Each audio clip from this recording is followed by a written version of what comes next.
మనం రెండవ సందేశం నిమిత్తమై మత్తయి రాసిన శుభవార్త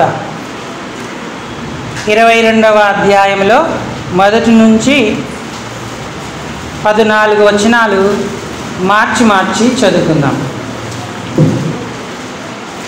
అపోస్తలుడైన మత్తయి రాసిన శుభవార్త 22వ అధ్యాయం మొదటి నుంచి 14 వచనాలు. మీ భాగాన్ని చదవగలిగిన వారందరూ కూడా బిగ్గరగా స్పష్టంగా శ్రద్ధగా కొంచెం ధ్యానపూర్వకంగా చదవాలని ప్రేమతో మీకు మనవి చేస్తున్నాను. మార్చి ఉత్తర ప్రత్యుత్తర రీతిగా మనం చదువుకుందాం.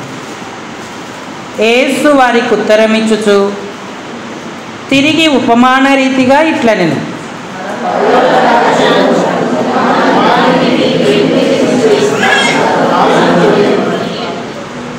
ఆ పెండ్లి విందుకు పిలువబడిన వారిని రప్పించుటకు అతడు తన దాసులను పంపినప్పుడు వారు రానుల్లకపోయిరి.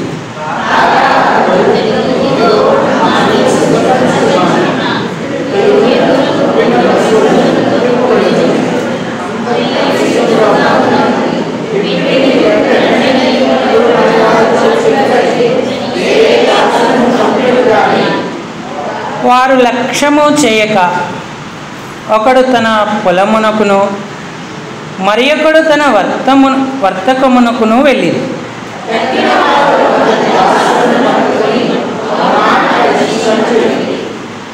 కాబట్టి రాజు కోపపడి తన దండ్లను పంపి ఆ నరహంతకులను సంహరించి వారి పట్టణమును తగులబెట్టించింది.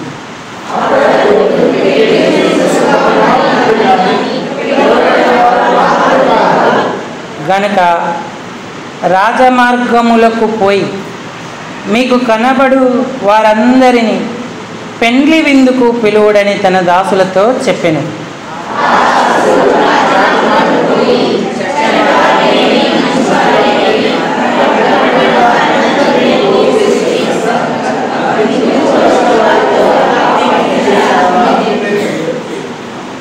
రాజు కూర్చున్న వారిని చూడ లోపలికి వచ్చి అక్కడ పెండ్లి వస్త్రము ధరించుకొనని ఒకనిని చూచి,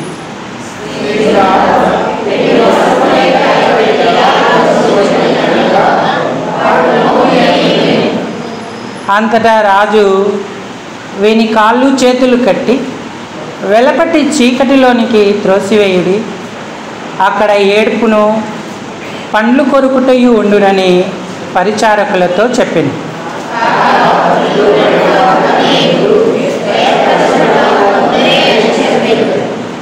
పద్నాలుగో వచనాన్ని మరలా అందరం దగ్గరగా ఒకసారి చదువుకుందాం. కాగా పిలువబడిన వారు అనేకులు, ఏర్పరచబడిన వారు కొందరే అని చెప్పింది. చాలండి. చదువుకున్న ఈ లేఖన భాగం చేరి రాగలిగిన మన హృదయాలకు ఈ మధ్యాహ్న కాల సమయం దేవుని ప్రత్యక్షత, ఆయన ప్రసన్నతలను అనుభవించుటకై హెచ్చరికగా, పురికొల్పుగా, ఆశీర్వాదకరంగా, దీవెనకరంగా ప్రేమగల దేవుడు చేయునుగాక. ఆమేన్.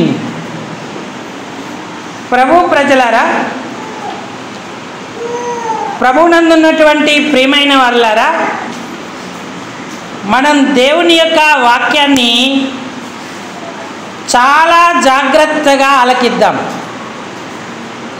ఎందుకు అంటే మనం అంత్య దినాలలో ఉన్నాం. నేడో రేపో మేఘాల మీద యేసయ్య మధ్యాకాశానికి వచ్చే సూచనలు కనబడతా ఉన్నాయి. వస్తానని చెప్పిన యేసయ్య రాకుండా మానడు. ఆయన రాకుండా మానడు గనుక వెళ్ళడానికి మనము సిద్ధపడేటువంటి వారంగా ఉండాలి. ఏ ప్రయాణం చేసినా, ఏ కార్యాల కొరకు వెళ్ళినా, ఏ పనులు ముందు పెట్టుకున్నా సిద్ధపాటు లేకపోతే ఆ పనులు ఆ విషయాలన్నీ అర్ధరహితమవుతాయి, వ్యర్థంగా మారిపోతాయి. కాబట్టి మనం ప్రభువు రాకడ కొరకు కనిపెడుతూ ఎప్పటికప్పుడు మనల్ని సిద్ధం చేసుకొని ఆయన పిలవగానే ఇదిగో నేనున్నాను అన్నంత దగ్గరగా అంత సిద్ధపాటుతో మనం ఉండాలని పరిశుద్ధాత్ముడు కోరుతా ఉన్నాడు. దేవుని యొక్క మాట శక్తి గలది, అది బండను బద్దలు చేస్తుంది, కఠిన హృదయాలను మెత్తన చేస్తుంది. సిద్ధపాటు మనసుతో మనం ఉండనప్పుడు ఆ మాట ఇంకా మనలను కఠినపరుస్తుంది. అందుకే ఆయన అన్నాడు, నూరంతలుగా మీరు ఫలించాలంటే యోగ్యమైన మంచి మనసుతో వాక్యము విని దానిని అవలంబించి ఓపికతో ఫలించువారై ఉండవలెను అన్నాడు. మనసు యోగ్యంగా లేనప్పుడు వాక్యము సరి అయిన గ్రహింపుకు మనకు రాదు. మనల్ని ఇంకా సిద్ధపరచడానికి దానికి మనం అవకాశం ఇవ్వం. ఇంకా ఓపిక ఉండదు, ఓపిక లేదు కాబట్టి అవలంబించేటువంటి అవకాశము ఉండదు. అవలంబించము కాబట్టి అసలు ఫలింపనటువంటి స్థితిలో ఉంటాం. మరి దేవుని బిడ్డగా ఈ దినాల అంతములో ప్రభు రాకడ ఆసన్నమవుతుంటుండగా ఆయన తన కుమారుని ద్వారా వాక్యము ద్వారా ఈ అంత్య దినాలలో మనతో మాట్లాడుతుంటుండగా మనం మన ఆధ్యాత్మిక జీవితాన్ని సిద్ధపరచుకుంటున్నామా? మెలకువగా ఉన్నామా? దేవుని మాటను లక్ష్యం చేస్తున్నామా? లేక పెడచెవిన పెడుతున్నామా? ఐగుప్తు నుంచి 400 సంవత్సరాలు బానిసలుగా ఉన్న వారిని 40 ఏళ్ళు అరణ్యములో దేవుడు నడిపిస్తూ వచ్చాడు. ఇంచుమించు 6 లక్షల కాల్బలం సైన్యం, లేదంటే మిశ్రిత జన సమూహముతో, యూదులే కాకుండా యూదుల పద్ధతులు, యూదుల పస్కాబలి ఇవన్నీ ఇష్టమైన ఇతర జాతుల వారు కూడా ఇశ్రాయేలుతో అరణ్య యాత్రలోకి ప్రవేశించారు. వారందరూ 10 లక్షల మంది ఉంటారు. అనుదినం దేవుడు వారితో మాట్లాడుతున్నాడు, తన వాక్యాన్ని వారికి అందిస్తున్నాడు. వాగ్దాత్త దేశంలోకి సిద్ధపాటుతో ఉన్న యెఫున్నె కుమారుడైన కాలేబు, నూను కుమారుడైన యెహోషువ మాత్రమే అడుగుపెట్టారు. ఎందుకంటే వారు యోగ్యమైన మనసుతో ఆయన మాట విన్నారు, సిద్ధపడ్డారు, అవలంబించారు, ఓపికగా సహించారు. వాగ్దాన భూమిలో అడుగుపెట్టి ఫలాలను అనుభవించారు. కట్టని ఇళ్లల్లో ఉన్నారు, నాటని ద్రాక్ష తోట, ఒలీవ తోటల ఫలాలు తిన్నారు, త్రవ్వని ఆ బావుల జలాన్ని త్రాగారు. సారవంతమైన నేల, సమృద్ధి అయిన నేల, సస్యఫలములతో తృప్తిగా సంతోషంగా పాలు తేనెలు ప్రవహించు దేశంలో వారు ఆనందించారు. వారి దేవుడైన యెహోవా వారిని మంచి దేశంలో ప్రవేశపెట్టాడు. ఆ ఆనంద దేశంలో వారు ఉన్నారు. ఈనాడు ఆత్మీయ ఇశ్రాయేలుగా పాప బానిసత్వము నుంచి బయటపడ్డ మనం అరణ్య యాత్రలోనే ఉన్నాం. ఆయన వారితో అనుదినము మాట్లాడినట్టే నేడు మనతో ప్రతిదినము కూడా మాట్లాడుతున్నాడు. అయితే దేవుని మాట మన హృదయాన్ని కఠినపరుస్తుందా? లేక మెత్తన పరుస్తుందా? ఇప్పుడు ఈ దినాలలో మనం ఎంతో పరీక్షించుకోవలసిన వారంగా ఉన్నాం. హెబ్రీ పత్రిక 3వ అధ్యాయము 12వ వచనం. సహోదరులారా, జీవము గల దేవుని విడిచిపోవునట్టి విశ్వాసము లేని దుష్ట హృదయం మీలో ఎవరిని ఎందైనను ఒకవేళ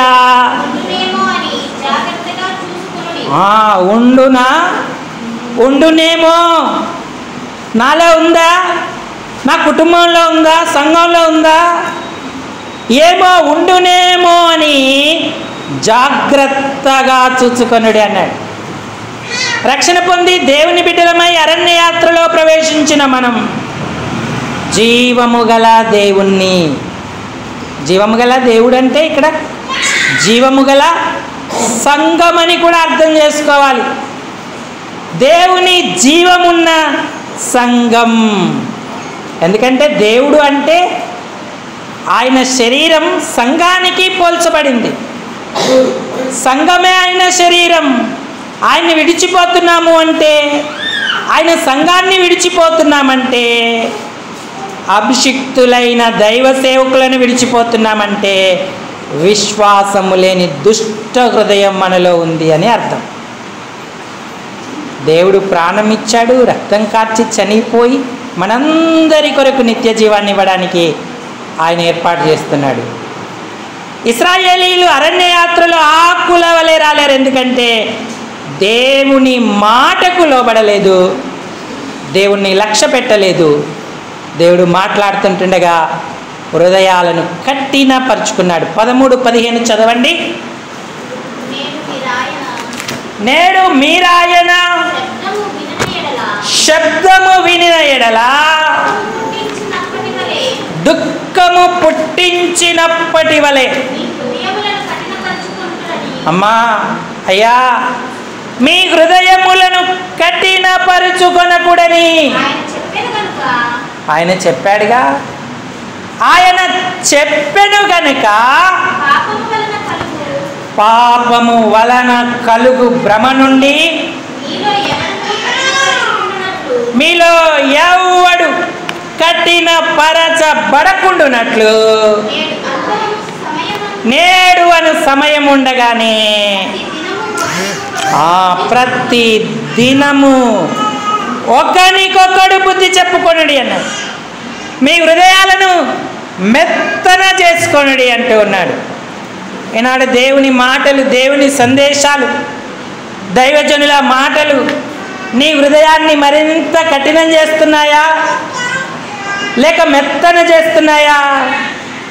నీవు కఠినపరచబడుతున్నావంటే, దిద్దుకొని సరిచేసుకొని ఆయన రాజ్యంలో ప్రవేశించడానికి సిద్ధపడలేకపోతున్నావంటే నీవు యోగ్యమైన మంచి మనసుతో ఆయన వాక్యం వినట్లేదు. రెండవది, నీకు తెలియకుండానే దుష్ట హృదయము నీలో నుండి నిన్ను అజాగ్రత్త పరునిగా చేస్తుంది. దేవుని పిల్లలు ఎంత మెలకుగా ఉండాలి అంటే, ఏర్పరచబడిన వారిని సైతం మోసము చేసే సూచక క్రియలు జరుగుతూ ఉంటాయి, అద్భుతాలు జరుగుతాయి, ఆశ్చర్యాలు జరుగుతాయి. అందుకనే ఏర్పరచబడిన మనం ఎంతో జాగ్రత్తగా వాక్యం మీదనే ఆధారపడినటువంటి వారంగా ఉండాలి. దేవుని మాటలు విన్న యోషియా కఠినపరచబడలేదు.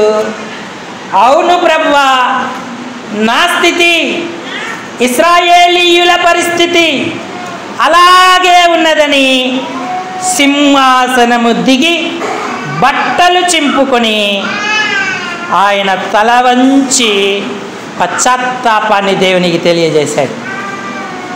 యూదా మందిరం, యెరూషలేం మందిరం పాడై ఉంటుండగా చాలా దినాలు వాక్యము లేక, ధర్మశాస్త్రం లేక ఇశ్రాయేలు బ్రతుకుతుంటుండగా దేవుని కోపం వారి మీదకి వచ్చింది.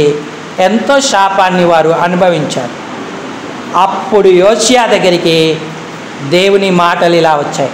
2వ దినవృత్తాంతాల గ్రంథం 34వ అధ్యాయం. మందిరం తలుపులు తెరిచి వెతుకుతూ ఉంటే ధర్మశాస్త్రం దొరికింది. ఆ ధర్మశాస్త్రాన్ని తీసుకొచ్చి చదివితే అందులో ఉన్న మాటలు విని రాజు తన వస్త్రాలు చింపుకున్నాడు, బాధపడ్డాడు. అయ్యో, ఇంత భయంకరమైన పరిస్థితి మనకుందా? యెహోవా యొక్క కోపం అత్యధికంగా మన మీదకి వచ్చిందా అని పశ్చాత్తాపడి ప్రవక్తల దగ్గర విచారణ చేయించాడు. ఎప్పుడైతే దేవుని మాటలు విని అతడు పశ్చాత్తాపడ్డాడో అప్పుడు అతని దగ్గరికి ప్రవక్తి వర్తమానం పంపింది. 34 2వ దినవృత్తాంతాల గ్రంథం 26వ వచనం చదవండి. మరియు యెహోవా యొద్ద విచారించుడని మిమ్మును పంపిన యూదారాజుకు మీరు ఈ మాటలు తెలియజేయుడి. నీవు ఎవని మాటలు విని ఇశ్రాయేలీయుల దేవుడైన ఆ యెహోవా సెలవిచ్చినదేమనగా, నీ మనసు మెత్తనిదై ఈ స్థలం మీదికి దేవుడు పలికిన మాటలు నీవు వినినప్పుడు నా సన్నిధిని నీవు తగ్గించుకొని నీ వస్త్రాలు చింపుకొని నా సన్నిధిని కన్నీరు విడిచితివి గనక నీ మనవి నేను ఆలకించి తిని అన్నాడు. యోషియాకి దేవుడు గొప్ప కృప చూపించాడు. ఈనాడు యోషియాకే కాదు, మెత్తని మనసు కలిగి ఉన్న వారందరికీ అట్టి కృప దేవుడు అనుగ్రహిస్తాడు. అందుకే మన హృదయాలు కఠినపరుచుకోకూడదు, మెత్తన పరుచుకోవాలి. దేవుని మాటలు అన్న భయం మనకు ఉండాలి, పశ్చాత్తాపడాలి. వ్యక్తిగతంగా దేవుడు ఏదైతే తెలియజేస్తాడో ఆ పాపాన్ని విడిచిపెట్టాలి, ఆ పాపాన్ని మరలా ముట్టకుండా ఉండాలి. కుటుంబంలో ఆయనకి ఏది ఆయాస్కరం ఉందో దాన్ని తొలగద్రోయాలి. సంఘములో ఆయనకి ఏది ఆయాస్కరం ఉందో దానిని తీసివేయాలి. యోషియా ఎంత ధన్యుడయ్యాడు! నెమ్మదిగా నీ పితరుల యొద్దకు నువ్వు చేర్చబడదు అన్నాడు. మరి ఆ స్థలమందు దేవుడు తన సమాధానాన్ని అనుగ్రహించాడు, తన దీవెనతో నింపుతూ వచ్చాడు. ఈనాడు దేవుని యొక్క మాట మనల్ని కఠినపరుస్తుందా, మెత్తనపరుస్తుందా? కఠినపరుచుకున్న ఇశ్రాయేలీయులు వాగ్దాత్త దేశంలోకి రాలేదు. ఎండిన ఆకుల వలె అరణ్యములో శవములై తేలిరి అన్నాడు. ఆనాడు యెహోవాను లక్ష్య పెట్టక తృణీకరించి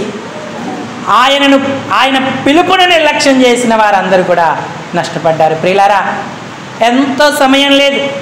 పోనీలే, ఆయన రాకడ ఇప్పుడు రాదనుకుంటావేమో. నీ పోకడ మాత్రం నీకు తెలుస్తుందా? ఈరోజు రేపో మీ జీవం ఏ పాటిది అన్నాడు. మీరు ఇంతలో కనబడి అంతలో మాయమైపోవు ఆవిరి వంటి వారి అన్నాడు. బాగానే ఉంటాం, ఇంటికి వెళ్తాం, రాత్రికి రాత్రి ఏదైనా అవ్వచ్చు. నువ్వు సిద్ధపాటుతో ఉంటే నిత్యత్వానికి శ్రేష్టమైన రీతిగా వెళ్తావు, ధన్యుడవు అవుతావు. ఆయన పిలుపుని మనం ఎప్పుడు కూడా లక్ష్యము చేసేవారంగా ఉండాలి. అక్షరార్థంగా మత్తయి రాసిన ఈ ఉపమానం యూదులు లేదా దేవుని ప్రజలైన ఇశ్రాయేలు గురించి చెప్పబడింది. అది ఆత్మీయంగా ఆత్మీయ ఇశ్రాయేలుమైన మనకు కూడా అన్వయించుకోదగినటువంటిది. మన రాజు, మన దేవుడే, ఆయన విందు సిద్ధపరిచాడు. మొట్టమొదట ఆహ్వానాలు అందరికీ పంపబడ్డాయి యూదులకి. ఇదిగో ఈయనే మెస్సియా, మీ అందరి పాప పరిహారం కొరకు ఆయన తను తాను అర్పించుకోబోతున్నాడు. ఈ పరలోకపు రాజ్యపు విందులో మీరు పాలు పొందండి అని ప్రకటన వారికి చేయబడింది. కానీ వారి పరిస్థితి ఎలా ఉంది? మత్తయి శుభవార్త 22వ అధ్యాయము 2-3 వచనాలు. పరలోక రాజ్యము తన కుమారునికి పెండ్లి విందు చేసిన ఆ ఒక రాజును పోలి ఉన్నది. ఆ పెండ్లి విందుకు పిలువబడిన వారిని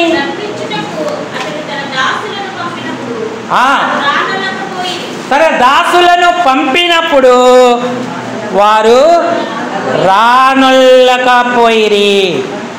ఆహ్వానం ఉంది కదా, ఎందుకు రాలేదు? రా నొల్లక అన్న మాటకు అర్థం ఏంటంటే రావడానికి ఇష్టము లేక అని అర్థం. రానొల్లకపోయిరి, ఇష్టంగా రాలేకపోయిరి. అందుకు అతడు మళ్ళా వేరే దాసులను కూడా పంపాడు. అయ్యా, విందు సిద్ధమైంది, మంచి మాంసం వధింపబడింది, అంతా సిద్ధంగా ఉంది, పెళ్లి విందుకు రండి అని పిలువబడిన వారితో చెప్పుడని వేరే దాసులను కూడా పంపాడు. ఒకసారి ఆహ్వానించాడు, రాలేదు. రెండోసారి ప్రత్యేకంగా తన దాసులను పంపాడు. అయితే వారేమని సమాధానం చెప్తున్నారు? 5వ వచనం చదవండి. వారు, నాతో చెప్పండి ఈ మాట అందరూ, వారు లక్ష్యము చేయక. ఏది లక్ష్యం చేయలేదంటే యెహోవా పిలుపును లక్ష్యము చేయలేదు, దేవుని పిలుపును లక్ష్యము చేయలేదు. మరి దేన్ని లక్ష్యం చేశారు? ఒకడు తన పొలమునకు వెళ్ళెను, మరి ఒకడు తన వర్తకమునకు వెళ్ళెను అన్నాడు. ఆనాడు ఇశ్రాయేలీయులు దేవుని పిలుపును లక్ష్య పెట్టలేదు, రానొల్లకపోయారు, ఇష్టం లేకుండా ఉన్నారు. ఈనాడు నీకు నీ దేవుని పిలుపు నీ చెంతకు వస్తున్నప్పుడు నువ్వెలా స్పందిస్తున్నావు? మనము ఆత్మీయ ఇశ్రాయేలీలం. రానొల్లని స్థితి మనలో ఉండకూడదు, లక్ష్య పెట్టని స్థితి మనలో ఉండకూడదు, లోకాన్ని లక్ష్య పెట్టే వారంగా ఉండకూడదు. పొలము జీవనోపాధిని, వర్తకము కూడా జీవనోపాధిని చూపిస్తుంది. ఈరోజు ప్రభు దినం, ప్రభు పునరుద్ధానుడైన దినం. ఈ దినాన్ని నువ్వు ఎంత లక్ష్య పెడుతున్నావు? ప్రభు దినాలు వర్తకానికి వెళ్ళిపోతున్నావా? పొలానికి వెళ్తున్నావా? జీవనోపాధి సంపాదించుకుంటున్నావా? నీకు తెలియదు. యెహోవా ఆశీర్వాదమే ఎన్నటెన్నటికి నీ ఆశీర్వాదం. మీరు 6 దినాలు కష్టపడండి, 7వ దినము నాకు ఇవ్వండి అని ఆయన కోరాడు. అది కూడా మనం కొంత సమయమే ఆయన దగ్గర గడుపుతూ ఉన్నాం, ఆయన ఆరాధిస్తున్నాం. ఆయన ఇచ్చే సలహాలు, సూచనలు, హెచ్చరికలు మనస్కరించే వారమై మన ఆధ్యాత్మిక జీవితాన్ని దిద్దుకోవాలి. ప్రభువు కంటే ప్రభువిచ్చిన పొలమే నీకు ఎక్కువనా? ప్రభువు కంటే ప్రభువు నీకు ఇచ్చిన వ్యాపారమే నీకు ఎక్కువనా? ఆ ఉద్యోగమే నీకు ఎక్కువనా? ఈ జీవన సంబంధమైన వ్యవహారాలలో చిక్కుకొని సంపాదించుకొని సంతోషపడుతూ అన్నపానాలతో సుఖంగా ఉండాలనుకుంటున్నావా? లేక ఆయనను లక్ష్య పెట్టి, ఆయన పిలుపు లక్ష్య పెట్టి ఆయన దగ్గరికి వచ్చి ఆయనను ఆనందింపజేయాలనుకుంటున్నావా? మన వర్తకానికి, పొలానికి, ఉద్యోగానికి వెళితే సంపాదించుకుంటాము, కానీ ఆ సంపాదన మనకు ఆశీర్వాదకరంగా ఉండదు. అది చిల్లుల సంచిలో వేసినట్టే అవుతుంది. నువ్వు బారడి విత్తుతావు, కొంచెమే ఇంటికి తీసుకొస్తావు. కష్టపడి పని చేస్తావు, నీ ఆదాయం ఇంట్లో ఎలా ఖర్చు అవుతుందో నీకు తెలియదు. ఇంట్లో పెట్టిన డబ్బులు ఇంట్లోనే మాయమవుతాయి, మనకు అర్థం కాదు. మన సంపాదన అనారోగ్యానికి, అత్యవసరంగా వచ్చేటువంటి అనవసరమైన వాటికి చెల్లిస్తాం. వాటిలో సంతృప్తిని, తృప్తిని పొందని వారంగా ఉంటాం. అందుకే అన్నాడు, నీతిమంతులకు కలిగినది కొంచెమే అయినను అది బహుమంది భక్తిహీనులకున్న ధన సమృద్ధి కంటే శ్రేష్టము అన్నాడు. ఆ శ్రేష్టం చాలు మనకు ఆరోగ్యం ఇస్తుంది, ఆ శ్రేష్టం చాలు తృప్తిని, ఆనందాన్ని ఇస్తుంది. ఆ కొంచెము చాలు మనము ధన్యులమవుతాం. భక్తుడు ఎప్పుడు ప్రభువును గణపరచాలి, ఆదివారాలను లక్ష్య పెట్టాలి. ప్రభు దినాన్ని విడిచి, ప్రభు దినాన్ని మరచి మనం ఉండకూడదు. నువ్వెన్ని కారణాలన్నీ చెప్పు, నన్ను గణపరచు వారిని నేను గణపరచుదును అన్నాడు. ఆయనను నువ్వు నిజంగా ప్రేమిస్తే ఒక్క ఆదివారం కూడా నువ్వు మానవు. వర్తకం లేదంటే వ్యాపారం మానేస్తావు, లేదంటే పొలానికి వెళ్ళడం మానేస్తావు, సొంత పనులు వేయడం మానేస్తావు. కానీ ఎక్కడ ప్రభువు ఉన్నాడో వెతుక్కుంటూ ఆయన ఆరాధించేటువంటి వారంగా ఉంటాం. అంటే ప్రియులరా, కొదవలు ఎన్ని ఉన్నా ఆయనను కనపరిస్తే సమృద్ధినిస్తాడు. ఉజ్జీవకార్తల్లో పాట పాడుతూ ఉంటాం మనం, కొదువాలెన్ని ఉన్నా భయపడ నేను. ఓ యేసు నీ ప్రేమ అన్న పాటలో చరణం పాడుకుందాము. పాడమ్మా షారా, చరణం నుంచి పాడండి. కొదువాలెన్ని ఉన్నా భయపడ, గట్టిగా పాడాలి, అందరూ పాడాలి.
కాబట్టి కొదువలు ఉండవని దేవుడు అనలేదు.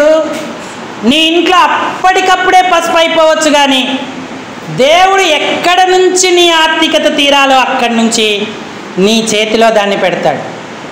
నీకు ఏనాటికి ఆనాటికే భత్యం ఇస్తాడు. మనం ప్రార్థించాలి, మా అనుదిన ఆహారము మాకు దయచేయుము.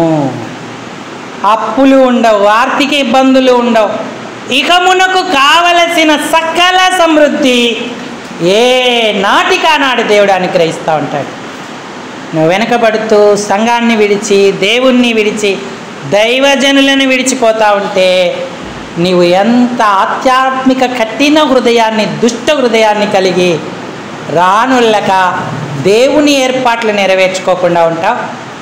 దేవుడు ప్రేమామయుడు, ఎంతో కృప చూపించేవాడు, అపాత్రులమైన మనకు గొప్ప అత్యధికమైన కృపనిచ్చాడు. కాబట్టి ఎంత ధన్యులం ప్రియులారా. ఆదివారం ఆయన ఆలయాన్ని మానడం అంత దౌర్భాగ్యకరమైనది మరొకటి లేదు. కానీ మనం ఫంక్షన్లు మానం, పార్టీలు మానం, మరి స్నేహితుల పిలుపులు మానం, కానీ ఆదివారం మానేసే వారంగా ఉంటాం. ఎప్పుడు మనం ఆ స్థితికి వస్తాం, ఏదో అత్యవసర పరిస్థితులు, అనారోగ్య స్థితిగతులు ఉంటే వేరు. మన పరిస్థితి ప్రభు ఎరుగు కనుక ఆయన దాన్ని యాక్సెప్ట్ చేస్తాడు. కానీ ఇష్టము లేకుండా రాకుండడం, పిలుపును లక్ష్య పెట్టకుండా ఉండడం ఎంత ప్రమాదం. వారు ఆయన పిలుపును లక్ష్యము చేయలేదు అన్నాడు. సరేలే, రాలేకపోయారు, ఈ స్థలం అంతా ఖాళీగా ఉంది. దాసులను ఏం చేశాడంటే, ఈ స్థలానికి అపాత్రులైన వారిని పెళ్లి విందు సిద్ధంగా ఉంది, పిలిచి తీసుకురమ్మన్నాడు. అందరూ దాసులు రాజవీధుల్లోకి, మార్గాల్లోకి వెళ్ళి కుంటివారిని, గుడ్డివారిని, అంగహీనులందరినీ తీసుకొచ్చారు, మంచోళ్ళని తీసుకొచ్చారు, చెడ్డవాళ్ళను తీసుకొచ్చారు. విందుశాల అంతా కూడా నిండిపోయింది. అది విందుశాల మాత్రమే కాదు, పెండ్లిశాల అని కూడా రాయబడి ఉంది. ఇక రాజు కూర్చున్న వారిని చూశారు. రాలేక నష్టపోతున్న వారు కొందరైతే, వస్తున్నామనుకున్న వారు ఏ అనుభవం, ఏ సంకల్పము నెరవేర్చుకునేటువంటి వారిగా ఉంటున్నారు. నువ్వు అవన్నీ జయించి దేవుని కృపను బట్టి ఇక్కడికి వచ్చావు, కానీ ఇక్కడ నువ్వేం నేర్చుకుంటున్నావు? నీకు పెండ్లి వస్త్రం ఉందా? రాజు లోపల చూచినప్పుడు అక్కడ ఏం కనబడుతుందో చూడండి. 11వ వచనం చదవండి. రాజు కూర్చున్న వారిని చూడ లోపలికి వచ్చి అక్కడ పెండ్లి వస్త్రము ధరించుకొనని ఒకరిని చూచి, పెండ్లి వస్త్రము లేక ఇక్కడికి నీవేలాగు వచ్చితివని అడగగా మౌని అయి ఉండేను అన్నాడు. సమాధానం లేదు. ఎందుకు సమాధానం లేదు? యూదుల ఆచార ప్రకారం పెండ్లికి ఆహ్వానింపబడిన వారికి ఒక ప్రత్యేక వస్త్రం ఇస్తారు. పై వస్త్రమే కావచ్చు. ఆ వస్త్రాన్ని వారు పైన వేసుకొని ఆ పెండ్లి శాలలోకి, విందులోకి వెళ్తారు. ఎందుకంటే అప్పుడే వారు ఆహ్వానింపబడిన వారు అని వారు గుర్తిస్తారు యూదులు. అలాగే మనకు కూడా వస్త్రం ఇవ్వబడింది.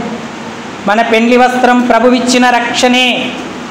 ఆ రక్షణ వస్త్రను ధరించావా? యేసును నీ సొంత రక్షకుడిగా అంగీకరించావా? యూదులు అపాత్రులయ్యారు. అపాత్రులమైన మనలను దేవుడు తన పెండ్లికి పాత్రలుగా చేశాడు, తన విందుకు పాత్రలుగా చేశాడు. రక్షణ వస్త్రం లేకుండా ఎంతకాలం కూర్చుంటావు? యేసును సొంత రక్షకుడిగా అంగీకరించకుండా, ప్రభువును ఒప్పుకోకుండా వస్తూ పోతూ ఉంటే ప్రయోజనం ఏముంది? నీకు ప్రాణం పెట్టిన ప్రభువుని అంగీకరించి పెండ్లి వస్త్రమైన రక్షణ వస్త్రాన్ని ధరించుకో. ఆయన సంకల్పమైన నీటి బాప్తిస్మంలో సాక్ష్యం ఇవ్వు. ఆయనతో సావాసం చేస్తున్నాననడానికి రుజువుగా ఆలయంలో గొంతెత్తి ఆరాధన చెయ్యి, ప్రార్థన చెయ్యి. జీవము గల దేవుని వాక్యము నీ నోట ఎత్తి బిగ్గరగా పలుకు. ఒక పాట, ఒక వాక్యం, ఒక ప్రార్థన, ఒక ఆరాధన, ఏ అనుభవము లేని స్థితిలో నువ్వు ఉన్నావే. స్నేహితుడా, పెండ్లి వస్త్రం ఎక్కడా? పెండ్లి విందులో మధ్యాకాశంలో పెళ్లి కుమార్తెగా ఆయన దగ్గరికి వెళ్ళబోతున్నా నీవు పెండ్లి వస్త్రం లేకుండా ఎలాగెళ్తావు? రక్షణ అనుభవం ఉండాలి, ఆయన సంకల్పములను నెరవేర్చుకునే అనుభవం ఉండాలి. సంఘ సావాసంలో దినదినము ఎదుగుతూ పెళ్లి కుమార్తె వలె సిద్ధపడేటువంటి అనుభవం నీకు ఉండాలి. ప్రార్థన చెయ్యవు, ఆరాధన చెయ్యవు, వాక్యం చదువు, ప్రభు యొక్క పనిని ఎలాగూ నువ్వు లక్ష్య పెడతా ఉన్నావు.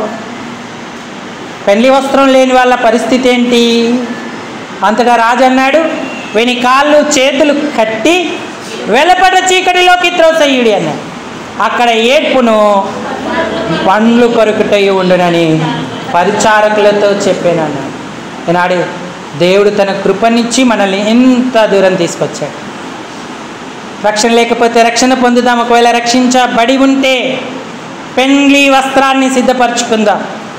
పెండ్లి వస్త్రం అనే అనుభవాలతో ప్రభు యొక్క రాకడను ఎదుర్కోవడానికి మనము ఆయత్తపడేటువంటి వారంగా ఉండాలి. సహవాసం చాలా గొప్పదండి. ఒక స్త్రీల కూటం, ఒక సంఘ ప్రార్థన, రాత్రికాల ప్రార్థనలు నిన్ను మరింతగా సిద్ధపరుస్తాయి. దేవుని రాకడను ఎదుర్కోవడానికి ఆయత్తపరుస్తాయి. మనం దేవుని ఏర్పాట్లో ఉండాలి. ఒక సహోదరుడు నన్ను అడిగాడు, అయ్యా ఈ మధ్య ఎందుకు చాలామంది జనాలు సంఘానికి రావట్లేదు? అప్పట్లో భోజనాలు పెట్టినప్పుడు చాలామంది వచ్చారు, భోజనాలు పెట్టట్లేదనా, ఇప్పుడు ఎందుకు రావట్లేదు అన్నాడు. నేను కూడా ఆలోచించాను, అవును, భోజనానికి వచ్చేవాళ్ళు ఎక్కువ మంది ఉన్నారు, నిజమైన ఆత్మీయ ఆహారం కొరకు వచ్చేవాళ్ళు తక్కువ మంది ఉన్నారని గ్రహించాను. ఇహ సంబంధమైన వాటి మీద నీ మనసా, లేకపోతే నిత్యత్వం కొరకైన నీ సిద్ధపాట? భోజనం ఎక్కడైనా దొరుకుతుంది, ఆత్మీయ ఆహారం ఎక్కడా దొరకదు. అనుభవాలను పెంపొందించుకునే తరుణం దొరకదు. దేవుడిచ్చిన సంఘ సావాసంలో నువ్వు నలగగలిగినప్పుడు ఆ గొప్ప కృప నీకు లభిస్తుంది. అందుకే ఆయన అన్నాడు, పిలువబడిన వారు అనేకులు, ఏర్పరచబడిన వారు కొందరే. కొందరే. ఆ కొందరిలో నీవు ఉన్నావా? ఆ కొందరిలో నువ్వు దేవుని సన్నిధిలో పెండ్లి వస్త్రం ధరించుకున్న అనుభవంలో ఉన్నావా? నేను 1999వ సంవత్సరంలో ప్రభు చేత పట్టబడ్డాను. శాంతివర్ధన్ గారు వాక్యం చెప్పిన తర్వాత మారు మనసు పొంది రక్షణ అనుభవానికి వచ్చాను. ఒకే ఒక వారం ఎక్కడికి వెళ్ళలేదు, ఎందుకంటే నాకు తెలియదు. 2వ వారంలో ఒక సహోదరి స్థానిక సంఘానికి నన్ను నడిపింది. స్థానిక సంఘానికి నడిపినప్పుడు దైవజనులనే ఇచ్చే ఆ వర్తమానాలను నేను విన్నప్పుడు అందరూ ఆరాధన చేస్తూ ఉంటే నా మనసు ఇది ఎలా చేయాలి, ఎప్పుడెప్పుడు చేయాలని కోరేది. కానీ భయం వేసేది, ఎందుకంటే జనాలు ఎక్కువగా ఉండేవారు. 3వ వారం, ఒక వారం వెళ్ళలేదు, ఒక వారం విన్నాను. 3వ వారం అందరికంటే ముందు నేను దేవుణ్ణి స్తుతించడానికి నా గొంతెత్తే. ఆరాధన అంటే తెలియదు, ప్రార్థనే చేశాను. కానీ ఆ అనుభవాన్ని దేవుడు నాకు స్థిరపరిచాడు. ఆరాధనలో బలపడుతూ ఆయన ఘనపరిచేటువంటి కృపనిచ్చాడు. దైవజనులు ఇచ్చే సందేశాలు ఎప్పటికప్పుడు ప్రోత్సహించేవి. మాకున్న మా స్థానిక సంఘంలో సుందిల్లా, లక్ష్మీపురం, FCI, NTPC ఆ ప్రాంతాలలో ఎక్కడ కూడిక ఉన్నా సరే సరిగ్గా 2000 సంవత్సరం మొదటి నెల మొదటి దినం బాప్తీసం తీసుకున్న ఆ నుంచి ఆ ముందు కూడా 6 నెలలు, ఆ మిగిలిన నెలలు కూడా ఎక్కడ సావాసం ఉంటే అక్కడికి వెళ్ళేవాడిని. అర్ధగంట దూరం నడిచేవాడిని, పావుగంట దూరం నడిచేవాడిని. కనీసం సైకిల్ కూడా నాకు ఉండకపోయేది. ఒక్క పాట, ఒక్క చిన్న చరణం నన్ను దేవుని ఏర్పాటు కొరకు సిద్ధపరిచింది. నా వస్త్రాలు ప్రకాశములు నిర్మలములై ఉన్నాయి. నేను ప్రతి పాప, దోషం, మడత, మచ్చ, కలంకం ఏదీ లేనంత స్వచ్ఛముగా అయిపోయాను. నేను అప్పుడే దేవునికి చెప్పాను, ఇంకా బ్రతికితే ఒకవేళ కలంకం అంటుతుందేమో. యేసయ్యా నువ్వు ఇప్పుడు వస్తే ఎంత బాగుండు. మరణాత, ప్రభువైన యేసు రమ్ము అని పిలిచాను. అంత సిద్ధపాటు ఇప్పుడు సంఘానికి కావాలి. ఆ ప్రార్థనలు మనల్ని ఎంత ఆయత్తపరుస్తాయి. ఒక చరణం ఏంటంటే, ఆ దినమైనను ఆ గడి అయినను పరమున దూతలు ధరణిలో మనుచులు ఎవ్వరును గాని ఎరుగనే ఎరుగరు. మెలకువతో యేసు పిలుపును వినుచు ఆయన కొరకు సిద్ధపడమని ప్రార్థన. పరుగిడరా సోదరుడా ప్రభు సన్నిధి నీవు చేరుటకై. ఆ చరణం పాడుకుందాం. బహుశా మీ అందరికీ రాకపోవచ్చు. ఆ దినమైనను ఆ గడియైన ధరణిలో ఆ దినమైన పరమున దూతలు ధరణిలో ఎవరును గాని ఎరుగనే ఎరుగరు. ఎవరును గాని ఎరుగనే ఎరుగరు.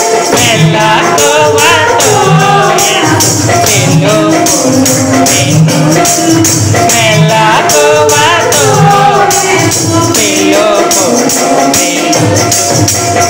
పరుగిడరా సోదరుడా